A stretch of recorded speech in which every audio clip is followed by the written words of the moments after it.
Washington Irving School 14 has been a very unique school, both in the community and just in our country in general. About 10 years ago, there was a program that was put together that was a combination between IPS and United Way that created Bridges to Success. And Bridges to Success started creating community schools.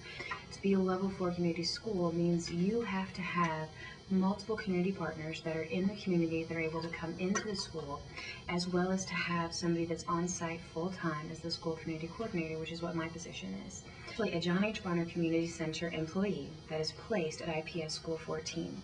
The reason why my job is structured that way is when I talked about Bridges to Success being, and us in School 14 being a level 4 community school through Bridges to Success, one of the ways to be a level 4 is to have an outside agency like the Bonner Center sponsor an employee into the building to coordinate everything. So I am that person to coordinate everything.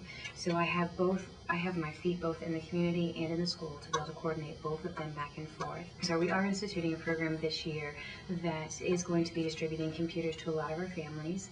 Net Literacy, one of the local programs here in Indianapolis, has been fabulous in donating computers to the school. One of the ways that we're going to use them to encourage parent involvement is to set up a program that if parents do so much at the school, they'll have a punch card that once everything is punched out, they'll be able to earn a computer.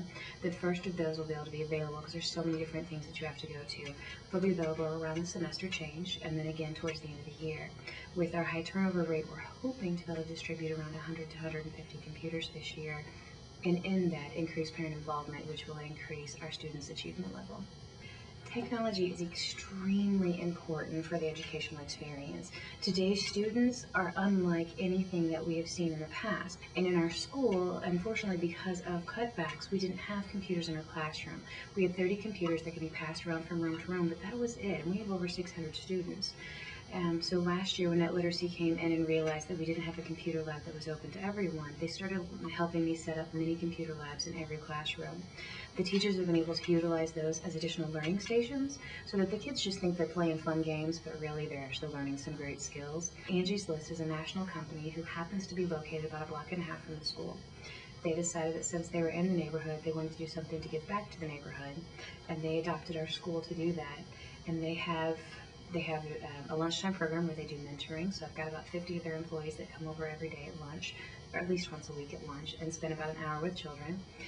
They're planning on starting an after-school program where they can do all kinds of different activities with the kids after school, as well as gathering school supplies and supplies for teachers. So in a way, a lot of times we say that most communities create a school. In a very large way, Washington Irving School 14 has created a community.